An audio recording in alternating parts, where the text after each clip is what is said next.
Weston Ranch Branch Library, and today I am going to show you one of my favorite fall treats. I am going to show you how to make butterbeer. We are going to be making hot and cold butterbeer.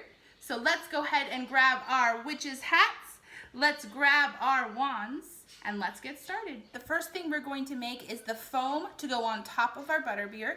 This is going to be used for both the hot and the cold. So we are going to need heavy whipping cream, powdered sugar, and butterscotch jello. So let's take our heavy whipping cream, powdered sugar. We're going to do a half cup of heavy whipping cream, 1/4 cup of powdered sugar, and 1 teaspoon of the jello. We're going to save this because we're going to be using this later.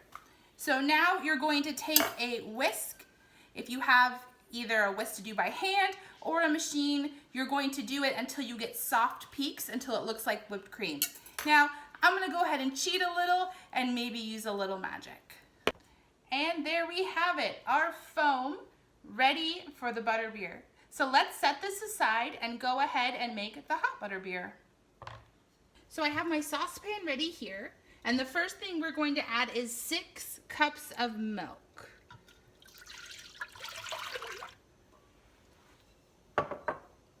There's 4, and here is my other 2.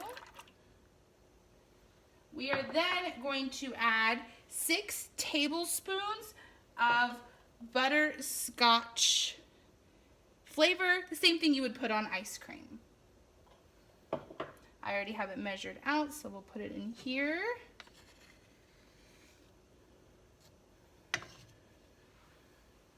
The next thing we are going to add is the rest of that jello packet.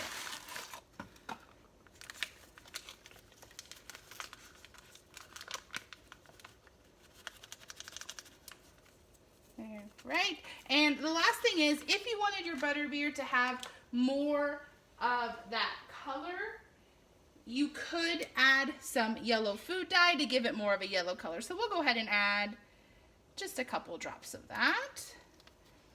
And then we are going to mix it up.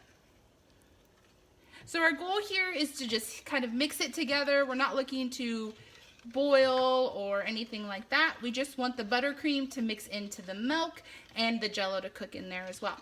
So let's go ahead and have this on medium heat for a couple minutes, and then it's going to be ready to serve. So our butterbeer has been sitting on the heat for a couple of minutes. It is nice and warm, so we're going to go ahead and turn it off, and it is ready to be served. So I'm going to grab my mug and a ladle.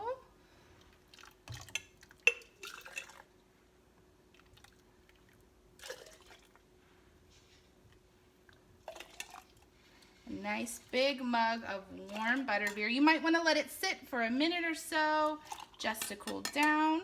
So there we have that, but it is not complete without some of our foam. Whoop, we lost a little there, but there we have it. The last butterbeer we are going to be making today is a cold version. So for the cold version, we are only going to need cream soda,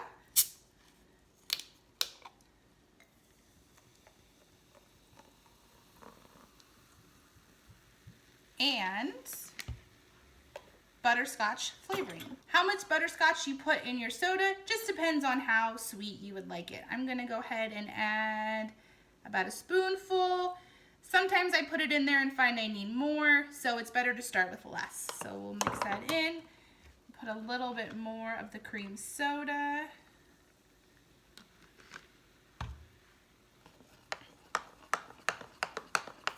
And I might add just a little bit more butterscotch flavor.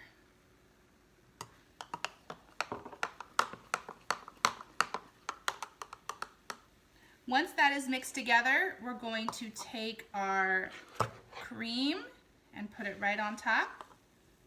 And there we have it, just like that. Thank you so much for joining me today as we made a magical fall treat with our warm and our cold butterbeer. I hope you have an amazingly fantastic day. Bye.